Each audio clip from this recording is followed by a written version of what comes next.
Hello everyone, मेरा नाम मिनीश कुमार पटेल है। आज जो हम बात करने वाले वीडियो में वो क्या है, difference between the asthma and COPD. बात करेंगे हम कि डिफरेंस क्या है अस्थमा और सीओपीडी के बारे में। जनरली बहुत लोगों को ये कंफ्यूजन रहता है कि asthma can caused by the smoking, पर ऐसा नहीं है। डिफरेंस देख लेते हम तो ऑटोमेटिकली पता चल जाएगा कि सच में डिफरेंस क्या है, किसको हम अस्थमा कहेंगे और किसको सीओपीडी कहेंगे। डन। चलो, so let's start the difference between the asthma and COPD.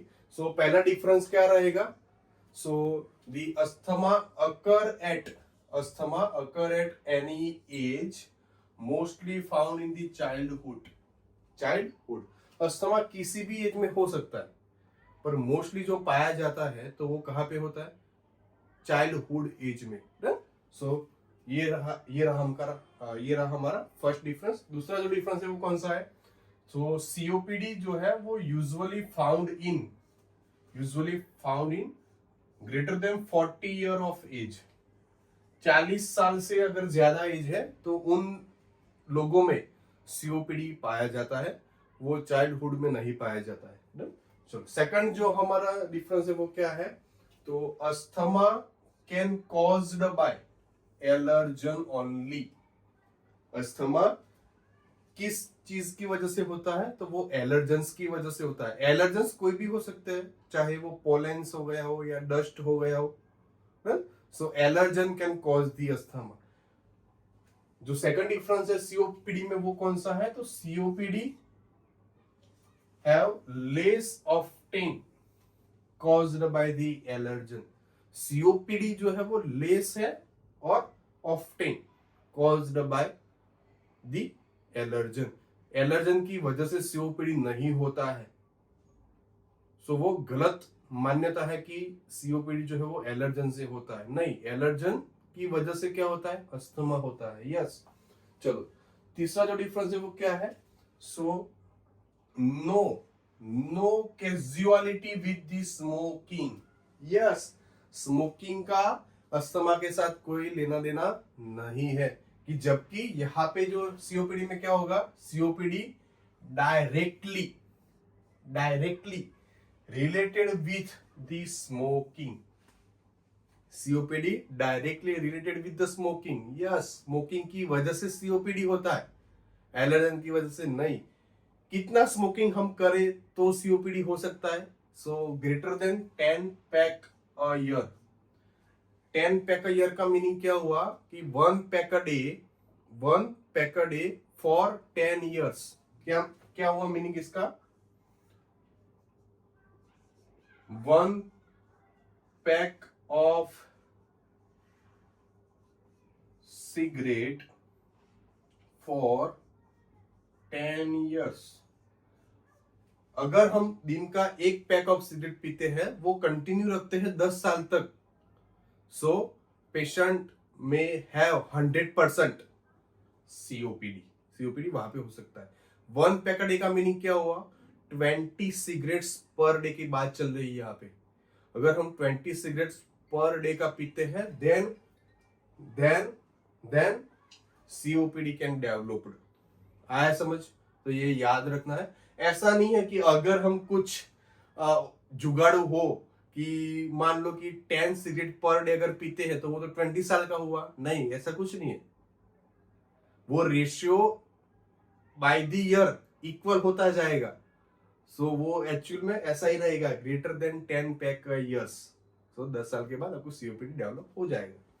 चलो, सो फोर्थ नंबर का जो डिफरेंस है वो क्या है? नो और लेस स्पूटम प्रोडक्शन। यहाँ पे sputum production less either no है। क्यों? अस्थमा में स्पूटम प्रोडक्शन क्यों नहीं हुआ? Yes, because the asthma can caused by the allergen, not caused by the smoking. Smoking से कोई लेना देना नहीं है इसका। इसकी वजह से यहाँ पे जो स्पूटम प्रोडक्शन होगा वो आइदर लेस होगा और आइदर होगा ही नहीं। जहां पे यहाँ पे सीओपीडी क्या है? तो सीओपीडी में हाई स्पूटम प्रोडक्शन। यहाँ पे स्पूटम प्रोडक्शन जो होगा वो हाई होगा due to the smoking. Yes, जब हम सिगरेट पीते हैं तो सिगरेट्स में जो स्मोक रहता है, तो स्मोक के अंदर क्या होता है? ज्यादातर केमिकल्स रहता है। That chemicals can cause the higher production of the sputum. So वो याद रखना है हमको। फिफ्थ नंबर का क्या है? So asthma is mostly stable in condition. कैसी कैसे asthma? So asthma is mostly stable in condition. उसको स्टेबल कर सकते हैं हम बाय द ट्रीटमेंट। वो स्टेबल हो भी जाता है अगर हम रेगुलरली अगर हम पफ्स लेते रहे ड्रग्स के थ्रू दी इनहेलर, तो वो स्टेबल रहता है अस्थमा, वो वर्सन कंडीशन में नहीं जाता है। जबकि सीओपीडी में उसका उल्टा है। सो सीओपीडी क्या है? सीओपीडी कैन प्रोग्रेसिव, वो प्रोग्रेसिव डिजीज है जिसकी वजह से वो क्या होगा, एक स्टेज पे आके क्या होगा, यस वर्सनिंग हो जाएगा। क्या होगा? Worsening. So COPD is worsening disease. चलो 6 नंबर का क्या है? So COPD affect, sorry asthma not COPD. Asthma में मोस्टली क्या होता है affect? So proximal airway affect होता है। सो प्रोक्सिमल एयरवे में भी क्या होता है? सो प्रोक्सिमल एयरवे में प्राइमरी और सेकेंडरी जो ब्रोंकाई रहती है वो सबसे ज्यादा अफेक्ट होती है अस्थमा के अंदर। कि जबकि जो सीओपीडी के अंदर, तो सीओपीडी में अफेक्ट दी पेरिफेरल एयरवे, जो स्मॉल एयरवेज जो रहती है उसको अफेक्ट करता है सीओपीडी। और किसको करता है? लंग पैरेंकाइमा को। ये दोनों चीज अफेक्ट होती है सीओपीडी में, जबकि प्रोक्सिमल एयरवे अफेक्ट होता है अस्थमा में। जो लास्ट जो डिफरेंस है किसका, अस्थमा और सीओपीडी का, वो क्या है? सो अस्थमा में कौन से सेल्स इन्वॉल्व रहते हैं? अगर लेबोरेटरी टेस्ट करवाओ तो किस सेल्स, कौन से सेल्स का जो लेवल जो है वो फ्लक्चुएट आएगा? तो cells involve in the asthma is the eosinophils, then macrophages and CD4 cells. ये 3 सेल्स का मेजरली इन्वॉल्वमेंट रहता है अस्थमा के अंदर। जबकि सीओपीडी में क्या है? तो सीओपीडी में भी मेजरली जो सेल्स इन्वॉल्व रहते हैं वो कौन कौन से हैं? Neutrophils, macrophages and CD4 cells. ये 3 टाइप के सेल्स इन्वॉल्व रहते हैं किसमें? सीओपीडी में। Done. So this is the whole about the difference between the asthma and COPD। मैं जहां तक मानता हूं कि आपको अभी पता चल गया होगा कि किसको हम अस्थमा कहेंगे और किसको सीओपीडी कहेंगे। So thank you for watching our video।